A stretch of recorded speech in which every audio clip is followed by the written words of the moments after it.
सैयदुल अंबिया खातमुल मुरसलीन। मेरे प्यारे नबी तुमसा कोई नहीं।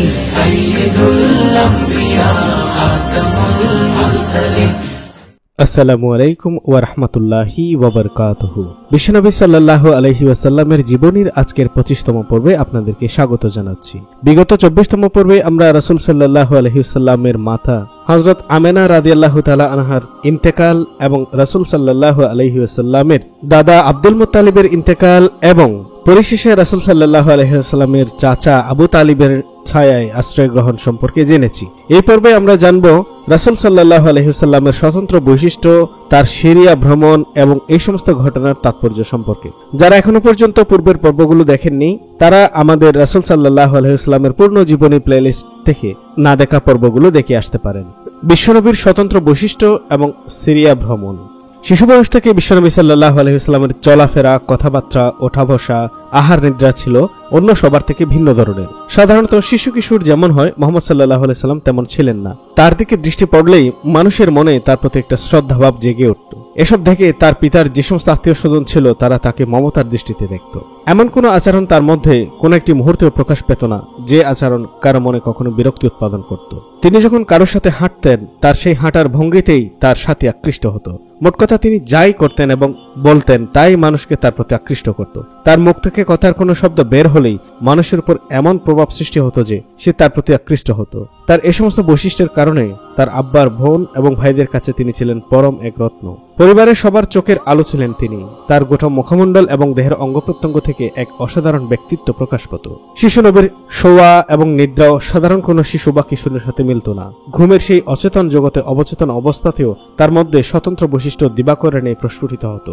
তার জীবনের এসব দিক সম্পর্কে আত্মীয় এবং পরিচিতজনেরা একটা সিদ্ধান্ত উপনীত হয়েছিল যে এ পর্যন্ত তারা যা দেখেছে এবং শুনেছে এবং তাদের অভিজ্ঞতা যা বলে এই ছেলে কোনো একটি আচরণও আবহমানকালের পরিচিত কোনো আচরণের মতো নয়। সুতরাং এই ছেলে পরিণত বয়সে ভিন্ন ধরনের একজন হবে এবং সে ভিন্ন সম্মান এবং মর্যাদার অধিকারী হবে। বাবা মা নেই, ইয়াতিম। এ কারণে তাকে শুধু সবাই পরম আদরের দৃষ্টিতে দেখত তা কিন্তু নয়। তার ভেতরে এক অনন্য বৈশিষ্ট্য দেখে তার প্রতি পরিবারের প্রতিটি সদস্যই আকৃষ্ট হয়েছিল। এ কারণে মুত্তালিবের ইন্তেকালের সময়ে সবাই গভীর আগ্রহে অপেক্ষা করেছিল। হয়তোবা মুত্তালিব তার ইন্তেকালের পূর্বে তার স্থলাভিষিক্ত করে যাবেন এই শিশুকেই। উপস্থিত সবাই তাদের কান দুটো সজাগ করে প্রবল আগ্রহে শিশু মুহাম্মদ সাল্লাল্লাহু আলাইহি ওয়াসাল্লাম সম্পর্কে আব্দুল মুত্তালিবের অন্তিম বাণী শোনার অপেক্ষায় ছিল। আব্দুল মুত্তালিব যখন আবু তালিবের নাম উচ্চারণ করল তখন অন্যরা হতাশ হলেও শিশু নবীর প্রতি তাদের আগ্রহে সামান্য ভাটা পড়েনি। বংশের এবং পরিবারের সবাই সুযোগ পেলেই পরম মমতায় শিশু মুহাম্মদ সাল্লাল্লাহু আলাইহি ওয়াসাল্লামকে আদর যত্ন করত। তার সামান্য কিছু একটু হলেই সবাই বেকুল হয়ে উঠত। যেমন ইবনে সাদ উল্লেখ করেছেন, বিশ্বনবীর অত্যন্ত কাছের একজন যাকে তিনি মা বলে সম্বোধন করেছেন সেই সৌভাগ্যবতী নারী হযরত উম্মে আয়মান নবীর শিশু কিশোর ও তরুণ যুবক বয়সের অনেক ঘটনা বর্ণনা করেছেন। যে সমস্ত ঘটনা ছিল সে সময় সমস্ত মানুষের জীবনে ঘটিত ঘটনার বিপরীত। তদানীন্তন আরবে বুয়ান নামক একটি মূর্তি ছিল যাকে আরবের লোকজন পরম ভক্তি বলে দর্শনে যেত এবং তার বেদিতে প্রচুর উপঢৌকন দিত। কুরাইশরা সেই মূর্তি দর্শনে গমন করত এবং সাধ্যমতো উপঢৌকন দিয়ে আসত। আবু তালিব তার পরিবার পরিজন নিয়ে সে মূর্তি দর্শন করতে যেত। শিশু মুহাম্মদ সাল্লাল্লাহু আলাইহি ওয়াসাল্লামকে তারা তাদের সাথে যাবার জন্য বলতো। প্রতি বছরই এভাবে তারা ওই বুয়ানা মূর্তির দর্শন করত, কিন্তু শিশু নবী সাল্লাল্লাহু আলাইহি ওয়াসাল্লাম যেতে অস্বীকার করতেন। পরিবারের সবাই তাকে বারবার অনুরোধ করত, কিন্তু বালক মুহাম্মদ সাল্লাল্লাহু আলাইহি ওয়াসাল্লাম তার সিদ্ধান্তে ছিলেন অবিচল, পাহাড়ের মতোই অটল। অনুরোধ আবদার ব্যর্থ হবার পরে তারা একটু কঠিন কণ্ঠে রাসূল সাল্লাল্লাহু আলাইহি ওয়াসাল্লামকে তাদের সাথে যাবার আদেশ দিত, কিন্তু তিনি তাদের সাথে যেতেন না। চাচা, চাচি, ফুফু সহ সবাই তাকে নানাভাবে বুঝিয়ে এবং আদর আবদার অনুরোধ করেও তাকে সাথে নিতে ব্যর্থ হয়েছে। নয়নের মনেই মুহাম্মদ সাল্লাল্লাহু আলাইহি ওয়াসাল্লাম তাদের সাথে যাইতেন না। ফলে তাদের প্রতিমা দর্শনের আনন্দে তারা কোনো প্রকার প্রাণের স্পন্দন খুঁজে পেত না। সাথে মুহাম্মদ সাল্লাল্লাহু আলাইহি ওয়াসাল্লাম আসেনি। তাদের গোটা মুখমণ্ডলে বিরাজ করত ঘন কালো মেঘের ছায়া। বিষাদিত চেহারায় মলিন মুখে তারা প্রতিমা দর্শন করতে যেত। প্রতিমা দর্শনে তিনি যেতেন না। এ কারণে তার ফুফু, চাচি এবং পরিবারের অনেকেই তার প্রতি সাময়িকের জন্য অসন্তুষ্ট হতো। এ কারণে একবার প্রতিমা দর্শনে যাবার নির্দিষ্ট দিনে কিশোর নবী মুহাম্মদ সাল্লাল্লাহু আলাইহি ওয়াসাল্লামকে কোথাও কেউ খুঁজে পেল না। সবাই তাকে চারদিকে সন্ধান করতে বের হলো, কিন্তু কেউ তার কোনো সন্ধানই বের করতে পারল না। ফলে হাসিম পরিবারের মুখের হাসি আনন্দ মুছে গেল। সবার চেহারা বিবর্ণ। অবশেষে তিনি একাই ফিরে এলেন। তার গোটা মুখমণ্ডল জুড়ে ভীতির ছায়া বিরাজিত। তাকে দেখে মনে হলো তিনি এমন এক দৃশ্য দেখেছেন যা দেখে তিনি ভীষণ ভয় পেয়েছেন। তাকে দেখে সবাই তাকে জড়িয়ে ধরল। পরম মমতায় তার কাছে জানতে চাইল, আব্বু তোমার কি হয়েছে, তোমাকে এমন ভীত সন্ত্রস্ত দেখাচ্ছে কেন?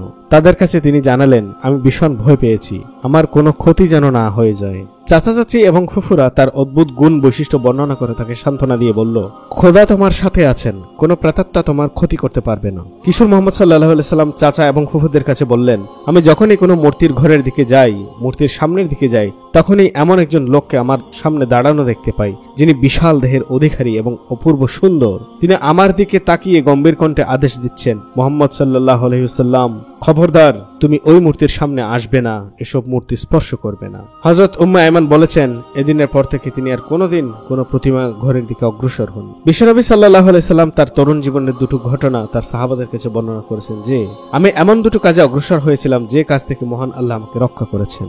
মক্কায় সে সময় রাতে এক ধরনের গানের উৎসব হতো। তখন আমি ছাগল চড়াবার কাজ করতাম। আমার সাথে অনেক ছেলেই ছাগল চড়াতো। একদিন আমি তাদেরকে বললাম, আমার ছাগলগুলোর দিকে তোমরা একটু খেয়াল রাখো। আমি মক্কায় যে গানের অনুষ্ঠানে যোগদান করি, যে অনুষ্ঠানে অনেক ছেলেরাই যোগ দেয়। তারপর আমি মক্কা শহরে গেলাম এবং বাড়িতে বেশ গান বাজনার শব্দ শুনতে পেলাম। আমি তাদের একজনকে প্রশ্ন করলাম, এখানে এসব কিসের উৎসব হচ্ছে? লোকটা আমাকে জানালো, এখানে বিয়ের উৎসব হচ্ছে। আমি সে উৎসবের স্থানে বসে পড়লাম। তারপর কোত্থেকে যে আমার চোখে গভীর নিদ্রা নেমে এলো, আমি কোনো কিছুই শুনতে পেলাম না। তারপর সকালে রোদের তাপে আমার নিদ্রা ভেঙে গেল। নবী সাল্লাল্লাহু আলাইহি সাল্লাম আরো বললেন, আরেকদিনও আমি আমার ছাগলগুলো রাখাল ছেলেদের কাছে দিয়ে চলে এলাম মক্কায়। তারপর যেখানে গানের উৎসব ছিল সেখানে গিয়ে বসলাম। তারপরেই আমার চোখে সেদিনের মতোই গভীর নিদ্রা এসে গেল। আমি কিছুই দেখতে এবং শুনতে পেলাম না। সকাল পর্যন্ত ঘুমের মধ্য দিয়েই কেটে গেল। ফিরে এসে আমি আমার সাথীদেরকে জানালাম, আজ আমি কিছুই শুনতে পাইনি। এই 2 দিনের ঘটনার পর থেকে আর কোনোদিন আরবের প্রচলিত কোনো অনুষ্ঠানের ব্যাপারে আমার মনে দ্বিতীয়বার আগ্রহ সৃষ্টি হয়নি। বিশ্বনবী সাল্লাল্লাহু আলাইহি সাল্লাম পরিণত বয়সে তার কিশোর বয়সের স্মৃতিচারণ করে বলেন, কোনো একদিন আমি মক্কার কুরাইশ ছেলেদের সাথে খেলা করছিলাম। আমার সাথীরা তাদের পরনের কাপড় খুলে সম্পূর্ণ উলঙ্গ হয়ে পাথর বহন করছিল। তাদের পরিধেয় বস্ত্র ছিল তাদের গলায় জড়ানো। আমিও তাদের মতো করার উদ্যোগ নিতেই আমি অনুভব করলাম কে যেন অলক্ষ্যে আমাকে আঘাত করলো। অদৃশ্য কণ্ঠে শুনতে পেলাম কে যেন আমাকে বলেছে, সাবধান, এমন করবে না, তোমার পরনের কাপড় যথাস্থানে রাখবে। মানুষের চেহারা এবং শারীরিক গঠন থেকে ভবিষ্যৎবাণী করতে পারত এমন একজন লোক ছিল, যে লোকটা মক্কায় মাঝে মধ্যে যাতায়াত করত। মক্কার লোকেরা তার কাছে নিজেদের ছেলেদের নিয়ে যেত এবং তাদের ভবিষ্যৎ জানতে চাইত। আবু তালেব মুহাম্মদ সাল্লাল্লাহু আলাইহি সাল্লামকে সাথে নিয়ে তার কাছে গিয়েছিল। লোকটি নবী সাল্লাল্লাহু আলাইহি সাল্লামকে এক নজর দেখে অন্য ছেলেদেরকে দেখতে লাগলো। তাকে দেখা শেষ করে তারপর সে নবী মুহাম্মদ সাল্লাল্লাহু আলাইহি সাল্লামকে দেখবে। লোকটি তার কাজ শেষ করে মুহাম্মদ সাল্লাল্লাহু আলাইহি সাল্লামকে দেখার জন্য বেকুল হয়ে পড়ল। লোকটার এমন তীব্র আগ্রহ দেখে আবু তালেবের ভালো লাগলো না। সে তার ভাতিজাকে আরেক দিকে সরিয়ে দিল। বারবার সে বলতে লাগলো, ক্ষণিক আগে যে ছেলেটা দেখেছিলাম সে ছেলেটা কোথায়? তোমরা ওই ছেলেকে আমার কাছে নিয়ে আসো। খোদার শপথ, সে এমন একজন মহামানব হবে যার কোনো তুলনা হবে না। বিশ্বনবী সাল্লাল্লাহু আলাইহি সাল্লামের বিয়ের পরেও একটা ঘটনা ঘটেছিল কাবাগর মেরামতের সময়। তখন নবীর বয়স হয়েছিল 35 বছর। মেরামতের কাজে তিনিও অংশগ্রহণ করেছিলেন। সমস্ত লোকজন তাদের পরিধেয় বস্ত্র খুলে তা মাথায় বেঁধে পাথর বহন করছিল। তিনিও পাথর বহন করছিলেন। সে সময় মানুষের ভিতরে বর্তমান পশ্চিমা দেশগুলোর নেই লজ্জার কোনো অনুভূতি ছিল না। বর্তমানে পশ্চিমা দেশসমূহে যেমন সি বিচগুলোতে নারী পুরুষ, বাবা মা, সন্তান, ভাই বোন একসাথে সম্পূর্ণ উলঙ্গ হয়ে সমুদ্র স্নান করে কোনো ধরনের লজ্জা অনুভব করে না, তেমনি মূর্খতার যুগেও আরবের লোকগুলো তাই করত। বিশ্বনবীর চাচা বাতিজাকে তার অন্য সবার মতো উলঙ্গ হয়ে কাপড়টা মাথায় দিয়ে পাথর বহন করতে বললেন। মুহাম্মদ সাল্লাল্লাহু আলাইহি সাল্লাম পরনের কাপড় গলার সবেমাত্র প্রস্তুতি গ্রহণ করেছেন। এমন সময় তিনি জ্ঞানহারা হয়ে মাটিতে পড়ে যান। তারপর তিনি আকাশের দিকে তাকিয়ে দেখতে পেলেন কেউ যেন তাকে ডেকে বলছেন, হে মুহাম্মদ, তুমি তোমার পরিধেয় যথাস্থানে রাখো।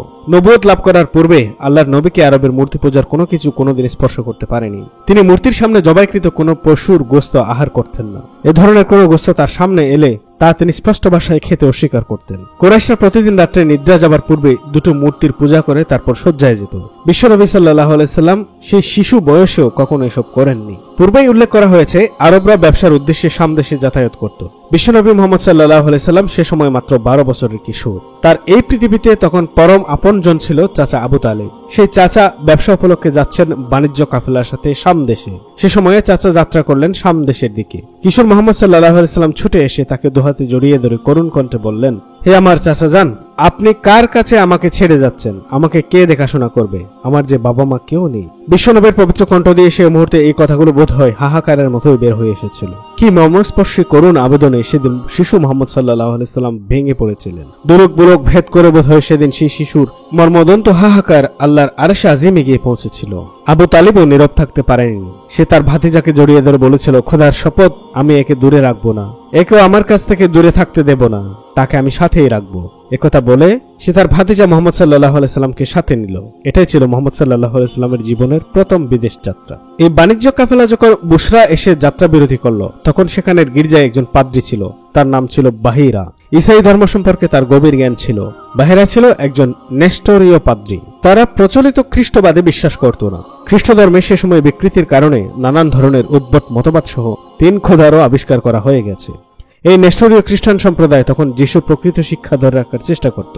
কোন ধরনের মূর্তির প্রশ্রয় তারা দিত না, ক্রুশ চিহ্ন তারা ব্যবহার করত না। তাদের কাছে ক্রুশও ছিল মূর্তির প্রতীক। সেই গির্জায় অনেকদিন পূর্বের একখানা আসমানি কিতাব সংরক্ষিত ছিল।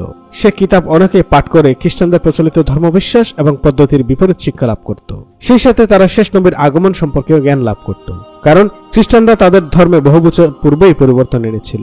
মক্কার বাণিজ্য কাফেলা ওই গির্জার পাশ দিয়ে আসা যাওয়া করত এবং কখনো কাফেলা গির্জার কাছে যাত্রা বিরতি করত। কিশোর মুহাম্মদ সাল্লাল্লাহু আলাইহি সাল্লাম এবং আবু তালিব যে কাফেলায় ছিলেন, সে কাফেলাও ওই গির্জার পাশে যাত্রা বিরতি করেছিল। বাহিরা পাদ্রী কোনো দিনই কারোর সাথে গির্জা ছেড়ে বাইরে আসতো না এবং কারোর সাথে কোনো কথাও বলতো না। পক্ষান্তরে সে এবার তার চিরাচরিত নিয়ম ভঙ্গ করে গির্জার বাইরে এসে কাফেলার সবাইকে আহারের নিমন্ত্রণ করলো। একটা বিষয় জনশ্রুতি আছে, পাদ্রী বাহিরা তার গির্জায় অবস্থান করেই একটা অবাক করার মতো ঘটনা ঘটতে দেখে। সেটা হলো, বাণিজ্য কাফেলা যখন আসছিল তখন সে দেখতে পেল গোটা কাফেলার উপর সূর্যের প্রখর কিরণ ছড়িয়ে পড়েছে, কিন্তু একমাত্র ব্যক্তি হলো মুহাম্মদ সাল্লাল্লাহু আলাইহি সাল্লাম। তার শরীরে রোদ স্পর্শ করছে না, তাকে ছায়া দান করছে একখণ্ড মেঘ। পাদ্রী আরো নাকি অবাক হয়েছিল, যে পথ দিয়ে কাফেলা আসছিল সে পথের দুধারে বৃক্ষ তরুলতা নত হয়ে একটা বালককে ছায়া দান করছে বা সম্মান প্রদর্শন করছে। এই সমস্ত দৃশ্য দেখে পাদ্রী গির্জা ছেড়ে বাইরে বের হয়ে এসে একজন লোক প্রেরণ করে কাফেলায় আগত যাত্রীদের তার দেয়া ভোজ সভায় অংশগ্রহণ করতে অনুরোধ করল। পাদ্রীর এ ধরনের ব্যতিক্রমধর্মী আচরণ দেখে একজন কুরাইশ তাকে বলল, হে বাহিরা, আজ আপনি এক নতুন মহিমায় উদ্দীপ্ত হয়েছেন। আজকের আগে আমরা এই রাস্তায় অনেকবার আসা যাওয়া করেছি, কিন্তু আপনি কোনোদিন এমন করে আমাদের আপ্যায়নের আয়োজন করেননি। হঠাৎ আজ আপনার এই আচরণের কেন পরিবর্তন হলো? এর কারণ কি বলবেন? বাহিরা বলল, তোমাদের কথা মিথ্যে নয়, কিন্তু আজ আমি তোমাদের দাওয়াত দিচ্ছি। তোমরা আজ আমার মেহমান। আজ আমার ইচ্ছে হয়েছে আমি তোমাদের আপ্যায়ন করানোর। আমি তোমাদের জন্য আহারের আয়োজন করছি। তোমরা ছোট বড়, মনিব এবং দাস কেউ আমার দাওয়াত থেকে বিরত থাকবে না। তারপর যথাসময়ে কাফেলার মুহাম্মদ সাল্লাল্লাহু আলাইহি সাল্লাম ব্যতীত সবাই গিয়েছিল পাদ্রীর দাওয়াতে। মুহাম্মদ সাল্লাল্লাহু আলাইহি সাল্লাম অপ্রাপ্ত বয়স্ক, এ কারণে তাকে সেখানে রেখে যাওয়া হলো, যেখানে বাণিজ্য কাফেলা শিবির স্থাপন করেছিল। কাফেলার অন্যরা উপস্থিত হয়ে আহারে বসে গেল। বাহিরা তাদেরকে ভালোভাবে দেখে অনুভব করলো তার দেখা সেই বালক এদের ভেতরে নেই। সে জিজ্ঞাসা করলো, আপনাদের কাফেলার সবাই কি এখানে উপস্থিত? তারা বলল, না, একজন রয়ে গেছে। সে অল্প বয়স্ক হবার কারণে তাকে শিবিরে রেখে আসা হয়েছে। বাহিরা বলল, কেন তাকে রেখে এসেছো? তাকেও নিয়ে এসো। একজন বলল, লাত ও উজ্জার শপথ, মুহাম্মদ সাল্লাল্লাহু আলাইহি সাল্লাম আমাদের ভেতরে উপস্থিত থাকতে আমরা তাকে ছেড়ে খাবো, এটা হতে পারে না, এটা আমাদের জন্য শোভনীয় নয়। একথা বলে লোকটি উঠে গিয়ে মুহাম্মদ সাল্লাল্লাহু আলাইহি সাল্লামকে তার সাথে করে নিয়ে এলো এবং তার সাথে বসিয়ে দিল। বাহিরা আসমানি কিতাবে শেষ নবীর স্বভাব এবং চেহারা ও শরীরের গঠন সম্পর্কে যে বর্ণনা পড়েছিল, মুহাম্মদ সাল্লাল্লাহু আলাইহি সাল্লামকে সে ভালোভাবে নিরীক্ষণ করে তা মিলিয়ে দেখতে লাগলো। আহার পর্ব শেষে সবাই একে একে বের হয়ে গেলে বাহিরা মুহাম্মদ সাল্লাল্লাহু আলাইহি সাল্লামকে একান্তে জিজ্ঞাসা করলো, ওহে বালক, আমি তোমাকে লাত এবং উজ্জার কসম দিয়ে বলছি, আমি তোমাকে যা প্রশ্ন করব তুমি আমার প্রশ্নের জবাব দেবে? পাদ্রী বাহিরা খ্রিস্টান হয়ে মুহাম্মদ সাল্লাল্লাহু আলাইহি সাল্লামকে ওই 2 দেবতার কসম দিল এ কারণে যে সে কুরাইশদের সম্পর্কে জানতো। তারা কথা বলার সময় ওই দেবতাদের কসম করে। পাদ্রীর কথায় মুহাম্মদ সাল্লাল্লাহু আলাইহি সাল্লাম বললেন, আপনি আমাকে ওই দেবতাদের কসম দিয়ে কিছুই বলবেন না। আল্লাহর কসম, আমি তাদেরকে সবচেয়ে বেশি ঘৃণা করি। পাদ্রী বলল, আচ্ছা, আমি তোমাকে আল্লাহর কসম দিয়ে যা জানতে চাইবো তুমি তা আমাকে বলবে? মুহাম্মদ সাল্লাল্লাহু আলাইহি সাল্লাম এবার বললেন, আপনার যা জানার তা আমাকে প্রশ্ন করে জানতে পারেন। এরপর পাদ্রী বিশ্বনবীর একান্ত জীবন, তার চলাফেরা, ঘুম, আহার, শারীরিক গঠন ইত্যাদি সম্পর্কে অনেক প্রশ্ন করল। নবী মুহাম্মদ সাল্লাল্লাহু আলাইহি সাল্লাম তার প্রশ্নের জবাব দিলেন। পাদ্রী বাহিরা শেষ নবীর এই সমস্ত দিক সম্পর্কে আসমানি কিতাবে যে বর্ণনা পাঠ করেছিল সে বর্ণনার সাথে মুহাম্মদ সাল্লাল্লাহু আলাইহি সাল্লামকে মিলিয়ে নিল। তারপর সে নবী সাল্লাল্লাহু আলাইহি সাল্লামের পিঠ মুবারক দেখল এবং সে নবীর দুই কাঁধের মাঝখানে খতমে নবুয়তের চিহ্ন দেখতে পেল। বাহিরার আর কিছুই বোঝার বাকি থাকলো না। সে আসমানি কিতাবে শেষ নবী সম্পর্কে যা পাঠ করেছিল তার সাথে বালক মুহাম্মদ সাল্লাল্লাহু আলাইহি সাল্লামের সমস্ত কিছু মিলে গেল। এরপর সে পাদ্রী বিশ্বনবীর চাচাকে ডাকলো। আবু তালিব এলে তাকে তিনি জিজ্ঞাসা করলেন, এই বালকের সাথে আপনার সম্পর্ক কি? আবু তালিব জানালেন, এ বালক আমার সন্তান। পাদ্রী অস্বীকৃতি জানিয়ে বলল, এটা অসম্ভব, কারণ এই বালকের জন্মদাতা পিতা জীবিত থাকতেই পারেন না। তারপর আবু তালিব জানালেন, এ বালক আমার ভাইয়ের সন্তান। পাদ্রী বাহিরা প্রশ্ন করল, এই ছেলের পিতার মৃত্যুর অবস্থা কি ছিল? আবু তালিব জানালেন, এই বালক তার মায়ের গর্ভে থাকা অবস্থায় তার পিতা মৃত্যুবরণ করেছে। বাহিরা আবার বলল, যেমন হবার কথা তেমনি হয়েছে। আপনি আপনার ভাইয়ের ছেলেকে নিয়ে বাড়িতে ফিরে যান আর ইহুদিদের কাছ থেকে ওকে সাবধানে রাখবেন। মহান আল্লাহর শপথ, তারা যদি এই বালক দেখে আমার মতো চিনতে পারে তাহলে তারা এই বালকের মারাত্মক ক্ষতি করতে পারে, কারণ আপনার এই ভাতিজা কালক্রমে এক মহামানবে পরিণত হবে। এখান থেকে একটা বিষয় সুস্পষ্টভাবে বোঝা যায়, তখন থেকেই ইহুদিরা ইসলামের জন্য মুসলিমদের জন্য কতটা মারাত্মক এবং ক্ষতিকর ছিল সেটা সহজে অনুমেয়। পাদ্রীর এ সমস্ত কথা শুনে আবু তালিব অতি দ্রুত তার ব্যবসার কাজ সেরে বাড়িতে চলে এল। কোন কোন বর্ণনায় দেখা যায় হযরত বেলাল রাদিয়াল্লাহু তাআলা আনহু এবং হযরত আবু বকর রাদিয়াল্লাহু তাআলা আনহু এর সাথে মুহাম্মদ সাল্লাল্লাহু আলাইহি সাল্লামকে মক্কায় পাঠিয়ে দেওয়া হয়েছিল। বিশ্বনবীর প্রথম এই ভ্রমণ সম্পর্কে এ ধরনের বর্ণনাও দেখা যায় যে বাহিরা কিশোর মুহাম্মদ সাল্লাল্লাহু আলাইহি সাল্লামের হাত ধরে কথা বলেছিল যে, এই সেই সৈয়দুল আলামিন, এই সেই সৈয়দুল মুরসালিন, অতি অল্প সময়ে মহান আল্লাহ একে রাহমাতুল আলামিন করে প্রেরণ করবেন। আবার কোন বর্ণনায় দেখা যায় রোম থেকে একটা দল বের হয়েছিল কিশোর মুহাম্মদ সাল্লাল্লাহু আলাইহি সাল্লামকে পৃথিবী থেকে বিদায় করে দেওয়ার জন্য। তারা নাকি তাদের ধর্মীয় পণ্ডিতদের মাধ্যমে জানতে পেরেছে এই সময়ে ওই নবী বালক বয়সে এই এলাকায় ভ্রমণে আসবে। তারা বাহিরা পাদ্রীর কাছে এসে তাকে প্রশ্ন করেছিল, আমরা জানতে পেরেছি সেই নবী বর্তমানে এদিকে ভ্রমণ এসেছে, তার সন্ধানে চারদিকে দল প্রেরণ করা হয়েছে, আমরা এদিকে তার খোঁজে এসেছি, আপনি কি বলবেন কোথায় সে? পাদ্রী বাহিরা তাদের জানিয়ে দিয়েছিলেন, তোমরা কি মনে করো আল্লাহর সিদ্ধান্ত তোমরা পরিবর্তন করতে পারবে? এসব কাজ থেকে তোমরা বিরত হও। এ প্রসঙ্গে আমি বিশ্বনবীর বিয়ের সামান্য কয়েকদিন পূর্বের কিছু ঘটনার উল্লেখ প্রয়োজন বোধ করছি। তখন তিনি মহিয়সী খাদিজা রাদিয়াল্লাহু তাআলা আনহা এর ব্যবসায় জড়িত। তার ব্যবসার পণ্য সম্ভার নিয়ে মুহাম্মদ সাল্লাল্লাহু আলাইহি সাল্লাম পুনরায় যখন শাম দেশে গমন করেন সে সময় তার সাথে ছিল খাদিজা রাদিয়াল্লাহু তাআলা আনহার একজন বিশ্বাসী ভৃত্য, তার নাম ছিল মায়েসারা। এই ভ্রমণে যে মুহাম্মদ সাল্লাল্লাহু আলাইহি সাল্লাম খ্রিস্ট ধর্মনেতা নাস্তুরার গির্জার কাছে একটি গাছের নিচে যাত্রা বিরতি করেছিলেন। যাওয়ার পথেও সম্মানিতা খাদিজার ভৃত্য মুহাম্মদ সাল্লাল্লাহু আলাইহি সাল্লামকে কেন্দ্র করে একটি আশ্চর্য ঘটনা বলে দেখতে পেয়েছিল। তারপর নাস্তুরার গির্জার কাছে সেই গাছের নিচে মুহাম্মদ সাল্লাল্লাহু আলাইহি সাল্লামকে অবস্থান করতে দেখে ধর্মীয় পণ্ডিত নাস্তুরা গির্জা ছেড়ে বাইরে বের হয়ে এসে মায়েসারাকে ডেকে জানতে চাইল, ওই গাছের নিচে যিনি অবস্থান করছেন তিনি কে? ভৃত্য মায়েসারা তাকে জানালো তিনি মক্কার অধিবাসী কুরাইশ গোত্রের একজন। তারপর নাস্তুরা তাকে জানালো হযরত ঈসা আলাইহিস সালামের পরে এই গাছের নিচে আর কেউ অবস্থান করেননি, তিনি নবী ছাড়া আর কেউ হতে পারেন না, কেন ঈসা আলাইহিস সালাম এর পরে ওই গাছের নিচে একমাত্র নবী ব্যতীত আর কারো অবস্থানের কথা নয়। একথা বলে সে মুহাম্মদ সাল্লাল্লাহু আলাইহি সাল্লামের কাছে এসে তার পবিত্র কদম এবং মাথা মোবারকে চুম্বন করে আবেগ আপ্লুত কণ্ঠে বললেন, আমি সাক্ষ্য দিচ্ছি যে আপনি মহান আল্লাহর সেই নবী যে নবী উম্মি, মক্কার হাশেম বংশের। আপনি হবেন কিয়ামতে হাউজে কাউসারের অধিপতি, সুপারিশ করার ক্ষমতা একমাত্র আপনিই লাভ করবেন, আসমান জমিনে সর্বত্র আপনার প্রশংসা ঘোষিত হবে, আপনি ব্যতীত এখানে আর কেউ বসবে না। নাস্তুরার এই সমস্ত কথা মায়েসারা সবই শুনেছিল।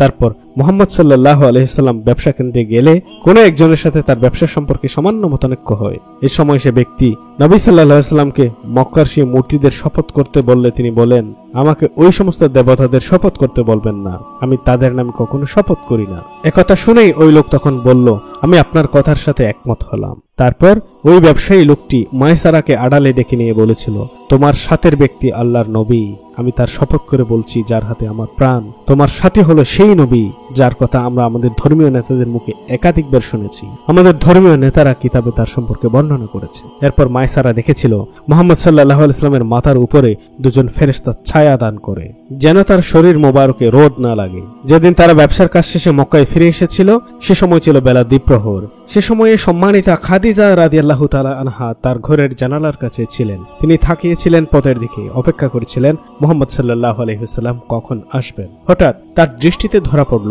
বেশ দূরে উটের পিঠে চড়ে তিনি আসছেন এবং দুজন ফেরেশতা তার মাথার উপর ছায়া করে আছেন, তাকে রোদ থেকে হেফাজত করছেন। তিনি অবাক দৃষ্টিতে এসব অলৌকিক দৃশ্য দেখলেন এবং আরো মহিলাদের ডেকে তিনি দেখালেন। তারপর মুহাম্মদ সাল্লাল্লাহু আলাইহি ওয়াসাল্লাম এসে বাড়িতে পৌঁছলে তার ভৃত্য ওই সমস্ত ঘটনা খাদিজা রাদিয়াল্লাহু তাআলা আনহাকে জানালো, যা সে পথে দেখেছিল এবং নাস্তুরা পাদ্রী এবং ব্যবসায়ীর মুখে মুহাম্মদ সাল্লাল্লাহু আলাইহি ওয়াসাল্লাম সম্পর্কে যা শুনেছিল।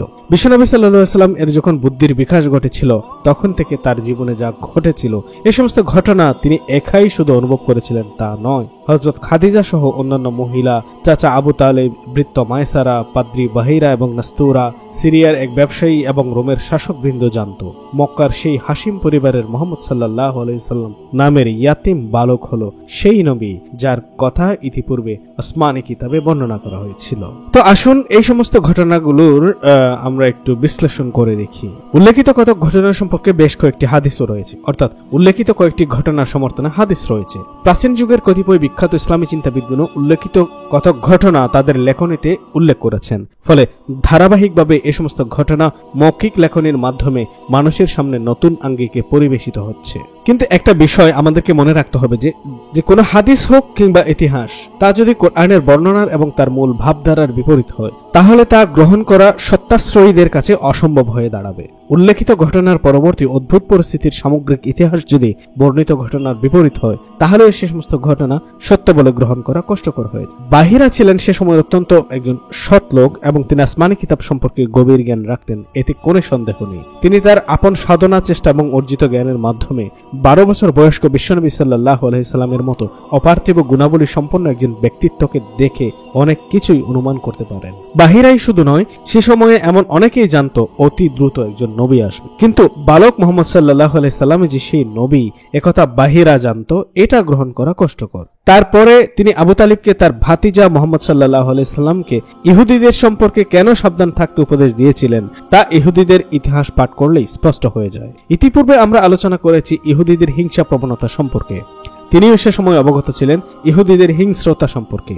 এ কারণেও হয়তো বাহিরা আবু তালিবকে ইহুদিদের ব্যাপারে সাবধান করে দিয়েছিলেন, কেননা মক্কার যে কোনো নামজাদা ব্যক্তিত্ব ইহুদিদের ক্ষতির কারণ হতে পারে, এ চিন্তা করেও তারা কোনো অঘটন ঘটাতে অগ্রসর হতে পারে, এই আশঙ্কা হয়তো বাহিরা করেছিলেন। আর আবু তালিবের সামনে এত কিছু ঘটার পরে বিশ্বনবীর নবুয়ত সম্পর্কে তার ভূমিকা এমন নেতিবাচক কেন হলো, এটাও একটা বড় প্রশ্ন। তার তো উচিত ছিল কুরাইশ নেতৃবৃন্দ সহ পরিচিত মহলে বাহিরার মুখ থেকে তার ভাতিজা সম্পর্কে শোনা কথা ব্যাপকভাবে আলোচনা করা। তা কি তিনি করেছেন?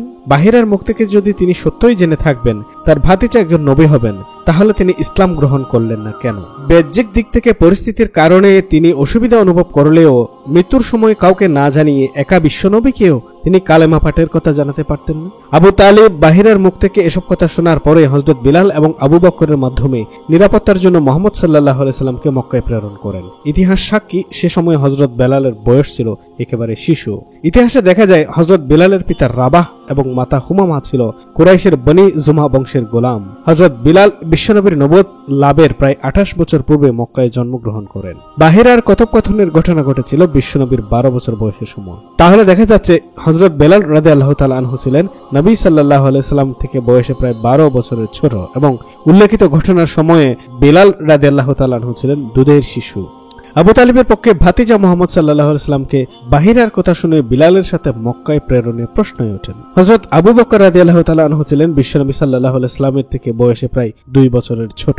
তর্কের খাতিরে যদি স্বীকার করে নেওয়া হয় 10 বছর বয়সী আবু বকর সেই বাণিজ্য কাফেলায় ছিলেন, কিন্তু এটা স্বীকার করা যায় না যে বাহিরার কথা শুনে চাচা আবু তালিব তার প্রাণপ্রিয় ভাতিজা মুহাম্মদ সাল্লাল্লাহু আলাইহি সাল্লামকে নিরাপত্তার কারণে একটা 10 বছরের ছেলের সাথে মক্কায় প্রেরণ করবে। সুতরাং এই সমস্ত ঐতিহাসিক সত্যের সামনে উল্লেখিত ঘটনাবলীর সত্যতা সম্পর্কে সন্দেহ স্পষ্ট হয়ে ওঠে। আল্লামা শিবলিও এ সমস্ত বর্ণনা গ্রহণ করেন। আমরা বিশ্বনবীর নবুয়ত লাভ করার পূর্বে যে সমস্ত ঘটনা ঘটেছিল তার উপরে উল্লেখ করে একথা বলেছি যে স্বয়ং মুহাম্মদ সাল্লাল্লাহু আলাইহি সাল্লাম সহ আরো অনেকেই অবগত ছিল যে মুহাম্মদ সাল্লাল্লাহু আলাইহি সাল্লাম আল্লাহর নবী হতে যাচ্ছেন। কেননা এত সব ঘটনা যাকে কেন্দ্র করে ঘটছে তার যেমন নিজের সম্পর্কে সচেতন হবার কথা, কেন আমাকে কেন্দ্র করে এসব ঘটনা ঘটছে, তাহলে আমি কে? আবার তার সম্পর্কে যারা এসব জানছে তাদের ভেতরেও একটা মানসিক প্রস্তুতি থাকার কথা। বালক মোহাম্মদ সাল্লাল্লাহু আলাইহি সাল্লামই যখন নবী হতে যাচ্ছে, তাহলে তার পরিণত বয়সে সে যখনই নবীর দাবি করবে তখন তারা সবাই সেই নবীর আনুগত্য করবে। কিন্তু আমরা দেখছি ইতিহাস তার বিপরীত। ঘটনা যেভাবে বর্ণনা করা হয়েছে তাতে স্পষ্ট ধারণা করা যায় নবী সাল্লাল্লাহু আলাইহি সাল্লাম অনুভব করতে পেরেছিলেন তিনি নবী হচ্ছেন। তিনি যদি জানতেনই যে তিনি নবী হবেন, তাহলে প্রথম ওহী নাজিলের সময় তার অবস্থান ভিন্ন ধরনের হতো না। হযরত খাদিজারও যদি জানা থাকতো যে তার স্বামী আল্লাহর নবী হবেন, তাহলে তার স্বামী বিশ্বনবী সাল্লাল্লাহু আলাইহি সাল্লামের উপর প্রথম ওহী নাজিলের পরে স্বামীর অস্থিরতা দেখে তিনি বিচলিত হয়ে নবীকে তার ভাই ওয়ারাকা ইবনে নওফলের কাছে নিয়ে যেতেন না। 25-30 বছর ধরে একজন মানুষ জেনে আসলো যে সে আল্লাহর নবী হবে, তার কাছে হযরত জিব্রাইল ওহী নিয়ে আসবেন, এবং ওহী এবং জিব্রাইল আলাইহিস সালামের আগমন তার কাছে তো অপ্রত্যাশিত কিছুই ছিল না। সুতরাং 40 বছর বয়সে হেরার গুহায় জিব্রাইল আলাইহিস সালামের ওহী নিয়ে আসার পরে নবী সাল্লাল্লাহু আলাইহি সাল্লামের অবস্থা যেমন হয়েছিল তাতে তো স্পষ্ট হয়ে যায় যে তার কাছে বিষয়টা সম্পূর্ণ অপ্রত্যাশিত।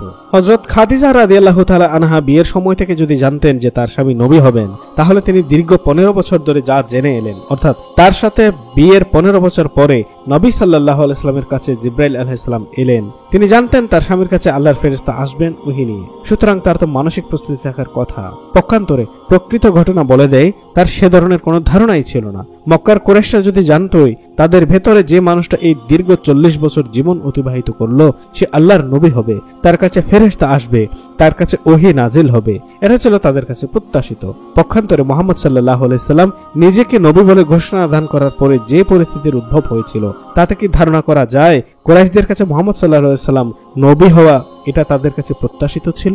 নিজে একদিন নবী হবেন একথা জানা দূরে থাক, বিশ্বনবী সাল্লাল্লাহু আলাইহি সাল্লাম নবুয়ত লাভ করার পূর্বে আসমানি কিতাব কি জিনিস বা ঈমান কাকে বলে তা তিনি মোটেও জানতেন না। এই সম্পর্কে তার কোনো ধারণা বা কল্পনাও ছিল না। মহান আল্লাহ পবিত্র কুরআনে সূরা শুরার 52 নম্বর আয়াতে বলেছেন, এবং এমন করে হে নবী আমি আমার নির্দেশে একটা রূহ তোমার প্রতি ওহী প্রেরণ করেছি। তুমি কিছুই জানতে না কিতাব কাকে বলে, ঈমান কি জিনিস, কিন্তু সেই রূহকে আমি একটা আলো বানিয়ে দিয়েছি যার সাহায্যে আমি আমার বান্দাদের মধ্যে যা ইচ্ছা পথ প্রদর্শন করি। নিঃসন্দেহে তুমি সরল সোজা দিকে মানুষকে পথ প্রদর্শন করেছো।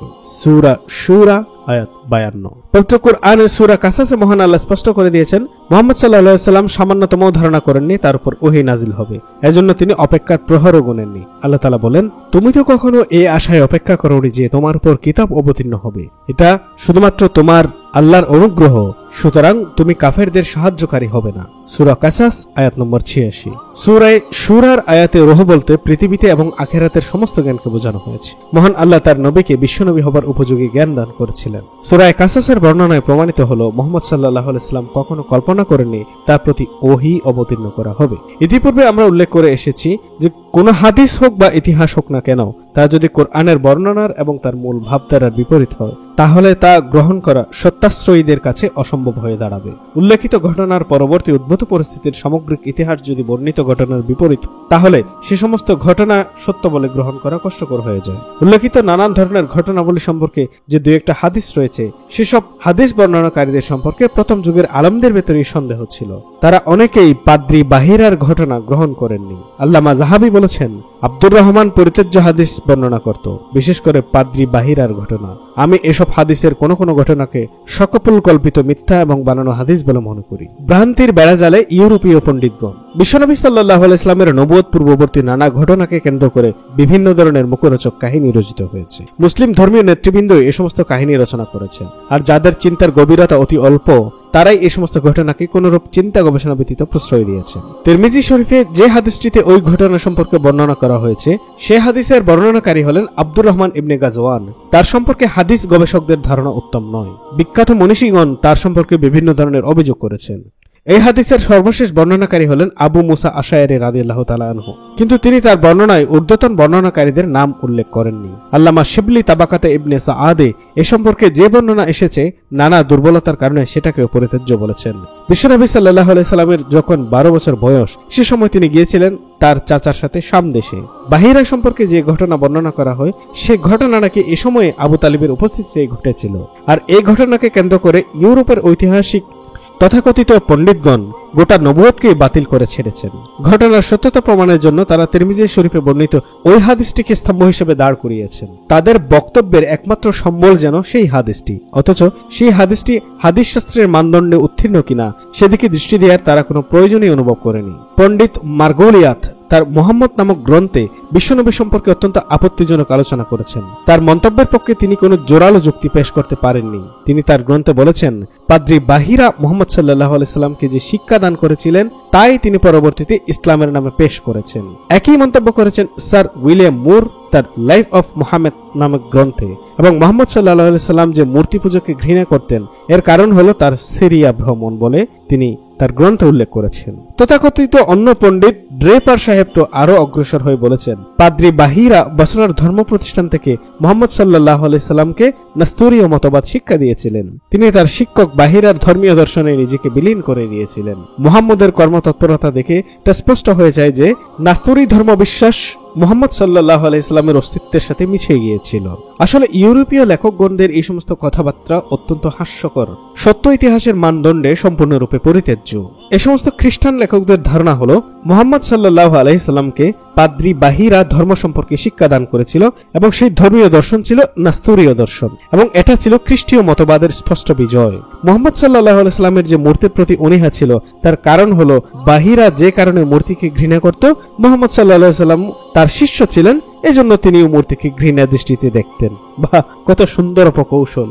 তারা তাদের লেখনের মাধ্যমে ফুটিয়ে তুলেছে যে মুহাম্মদ সাল্লাল্লাহু আলাইহি সাল্লামকে খ্রিস্টান পক্ষপাত দুষ্ট করার জন্য। অথচ এই খ্রিস্টান ঐতিহাসিকগণ এটাও তলিয়ে দেখলেন না যে তাদের বর্ণনা এবং ধারণা সম্পূর্ণ বিপরীত হলো মুহাম্মদ সাল্লাল্লাহু আলাইহি সাল্লামের গোটা জীবন, তার উপস্থাপিত নীতি আদর্শ, সমস্ত চিন্তাধারা, তার উপর নাজিলকৃত কিতাব। এই পণ্ডিতদের জ্ঞান বুদ্ধির পরিধি দেখলে আশ্চর্য হতে হয়। তাদের ধারণা অনুযায়ী পাদ্রীর সাথে যদি বিশ্বনবীর দেখা বা সাক্ষাৎ বা কথোপকথন হয়ে থাকে তাহলে বিশ্বনবী সাল্লাল্লাহু আলাইহি সাল্লামের বয়স সে সময় মাত্র 12। এই বয়সে একটা নিরক্ষর ছেলেকে পাদ্রী বাহিরা মাত্র 15-20 মিনিটের ভেতর সূক্ষ্ম ধর্মতত্ত্ব, রাজনীতি, অর্থনীতি, শিক্ষানীতি, যাবতীয় জ্ঞান বিজ্ঞান শিক্ষাদান করলো। আর সে বালকও তার সম্পূর্ণ শিক্ষা হৃদয়ঙ্গম করে প্রায় 30 বছর সেই সমস্ত শিক্ষা এবং জ্ঞানের চর্চা না করে অক্ষরে অক্ষরে স্মরণ রেখে তার 40 বছর বয়সে মানুষের সামনে পেশ করলো। আসলে খুবই করুণা হয় সেই সমস্ত খ্রিস্টান পণ্ডিতদের জন্য। এই সমস্ত পণ্ডিতদের এসব দিকে দৃষ্টি পড়েনি। তারা তাদের লেখনী দিয়ে মানুষকে বিশ্বনবী সাল্লাল্লাহু আলাইহি সাল্লাম সম্পর্কে বিরূপ ধারণা দান করতে যেয়ে নিজেদের চেহারা মানুষের সামনে উন্মোচন করে দিয়েছেন। শুধু তাই নয়, এই সমস্ত লেখকগণ এটাও দাবি করেছেন যে মুহাম্মদ সাল্লাল্লাহু আলাইহি সাল্লামের একটিমাত্র সন্তান ছিল খাদিজার গর্ভে। সেই সন্তানের নাম হলো ফাতিমা। আর অন্য সন্তানগুলো মুহাম্মদের নিজের ঔরসের নয়, খাদিজার অন্য স্বামীদের। ইসলাম এবং মুসলমানদের প্রতি বিদ্বেষে অন্ধ হয়ে এরা যেন প্রলাপ বকেছেন। পবিত্র কুরআন প্রমাণ করে দিয়েছে মুহাম্মদ সাল্লাল্লাহু আলাইহি সাল্লাম কয়েকটি কন্যা সন্তানের পিতা ছিলেন। ইতিহাস বলে বিশ্বনবীর স্ত্রী হযরত মারিয়া কিপ্তিয়া রাদিয়াল্লাহু আনহার গর্ভে জন্মগ্রহণ করেছিলেন একমাত্র হযরত ইব্রাহিম আলাইহিস সালাম নামের পুত্র সন্তান। তিনি শিশুকালেই ইন্তেকাল করেন। হযরত খাদিজা রাদিয়াল্লাহু তাআলা আনহার গর্ভে বিশ্বনবী সাল্লাল্লাহু আলাইহি সাল্লামের 2 জন পুত্র এবং 4 জন কন্যা সন্তান জন্মগ্রহণ করেছিলেন। জীবনী পাঠের আলোচনার অন্যান্য পর্বগুলোতে যথাযথ স্থানে আমি অবশ্যই তাদের সম্পর্কে বিস্তারিত আলোচনা করব এবং বর্ণনা করব। সুতরাং প্রিয় দর্শক, এই ছিল বিশ্বনবী সাল্লাল্লাহু আলাইহি ওয়াসাল্লামের স্বতন্ত্র বৈশিষ্ট্য, তার সর্বপ্রথম সিরিয়া ভ্রমণ, বাহিরার সাথে সাক্ষাৎ এবং এইসব বিষয় এবং ঘটনার তাৎপর্য, সেই সাথে এই সমস্ত বিষয়কে খ্রিস্টীয় পক্ষপাত দুষ্ট করার জন্য ইউরোপীয় পণ্ডিতগণ যে সমস্ত অপচেষ্টা করেছেন তাদের লেখনীর মাধ্যমে, এই সবকিছুর সংক্ষিপ্ত আলোচনা এবং আলোকপাত। পরবর্তী পর্বে আমরা আলোচনা করব মক্কার গৃহযুদ্ধ এবং বিশ্বনবী সাল্লাল্লাহু আলাইহি সাল্লাম, সেই সাথে হেলফুল ফুজুল এবং ওহী জ্ঞানের অপরিহার্যতা সম্পর্কে। পরবর্তী 26তম পর্ব শোনার এবং দেখার আমন্ত্রণ জানিয়ে এ পর্ব এখানেই শেষ করছি। আসসালামু আলাইকুম ওয়া রাহমাতুল্লাহি ওয়া বারাকাতুহু। मेरे प्यारे नबी तुमसा कोई नहीं, सय्यदुल अंबिया खातमुल मुरसलीन।